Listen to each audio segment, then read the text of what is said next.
Bad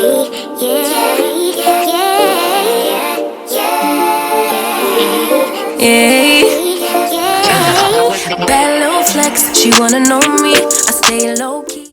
Hey you guys, it's Mish. Welcome back for another video. This is my week 3 of my 12-week year. So this week, throw it away. Throw it away. Just when I thought that I was, progressively getting better with my numbers, which I was, I experienced a few setbacks. However, I believe that I have it figured out. And surprisingly, when I looked at my week for the end of the month, I'm like, oh wow, that's how all of my weeks should have been shaped. But before we get into all of that, let's start at the beginning. So scorecard, I am at a 50%. Out of the 6 things that I was supposed to do, I only got 3 accomplished. Now, there's no excuses really within that.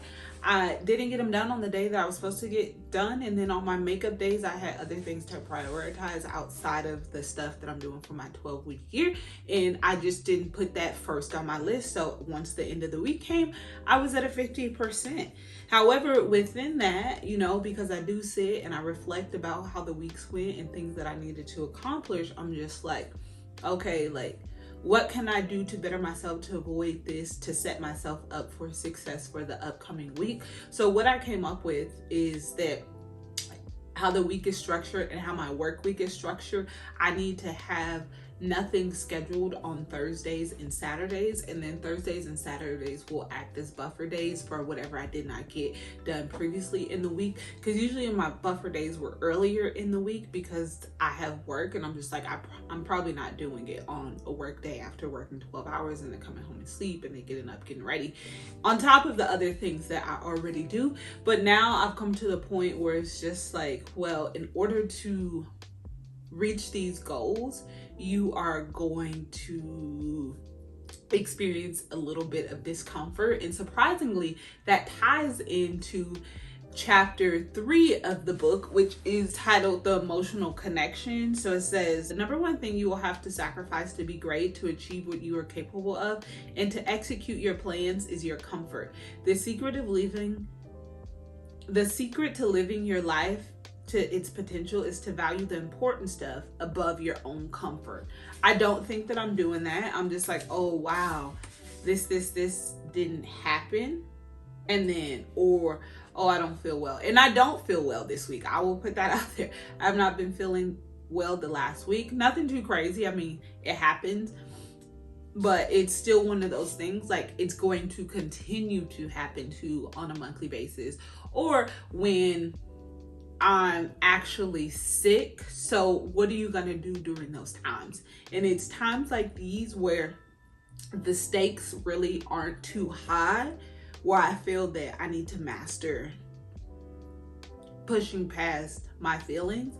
And to me, this is different. So if you don't know, I played basketball in college. So I feel that that's a different type of pushing past your discomfort and getting out of your head mentally and knowing what you are physically capable of. But for somehow in life, it seems very different to get to that spot. And it's just like, I know that it's possible. I know that I've done it throughout various points of my life. But what does that look like right now with the me today?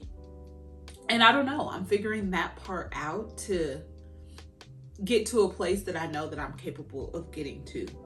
Another thing that I highlighted, it says, your business vision is the most powerful when it's developed in light of your personal vision. And the last thing that I highlighted, the chapter was very short. It says, you have the ability to strengthen and develop your brain by thinking about a compelling future for yourself. Regularly and repeatedly thinking about an inspiring vision where you emotionally connect with the life you desire.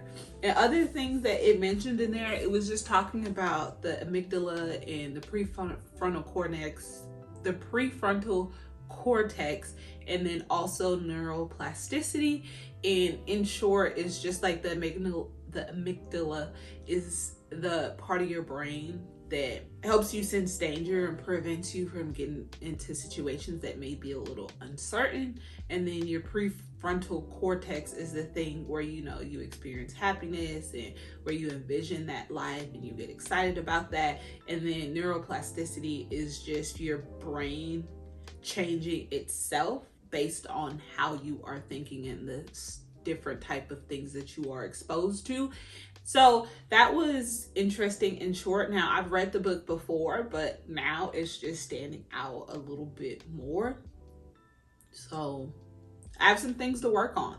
I always have something to work on, but I feel it's bite-sized things to make a small, minor adjustment. I'm glad that it happened earlier in my 12-week year, that it happened week 3, so the other weeks moving forward that I can adjust. Weeks 5 through weeks 12, I can make those adjustments to better set myself up for success. Now, the goal is obviously to reach the goals, but a bigger part of that is doing things that are going to be sustainable for me.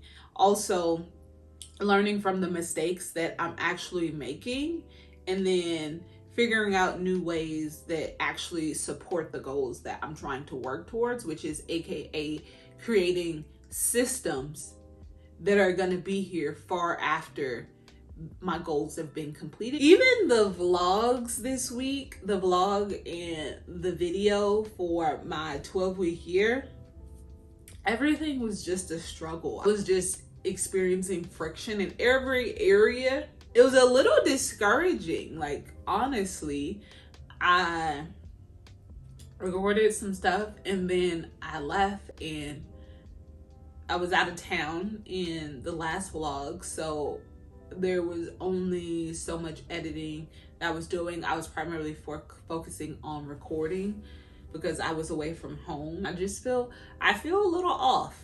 I feel a little off, and I'm trying to get back on track. And I don't know if I feel off because I'm not feeling well.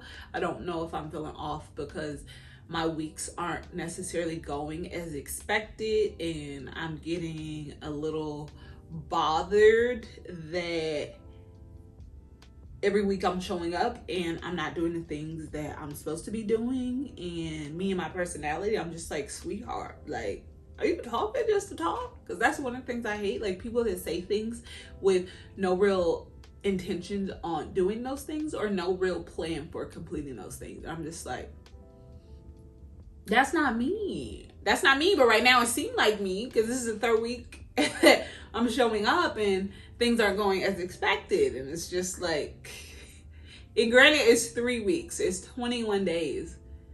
And I'm just like, get it together, sweetheart. So we're working through it and we're gonna get there. But one of the upsides to this is that I see that I'm glad that you guys will get to see me figure it out and work through it and see how I started rough. But once I, catch my flow, how things change and how I'm then able to reach my goals. So that's the upside. But in the comments below, let me know what you have going on. If you've started your own 12-week year, or if you just have your own goals from whatever goals you created at the start of the year, how are those things going for you? But as usual, take time to enjoy your own journey, and I will catch you guys in the comments into the next video. Bye.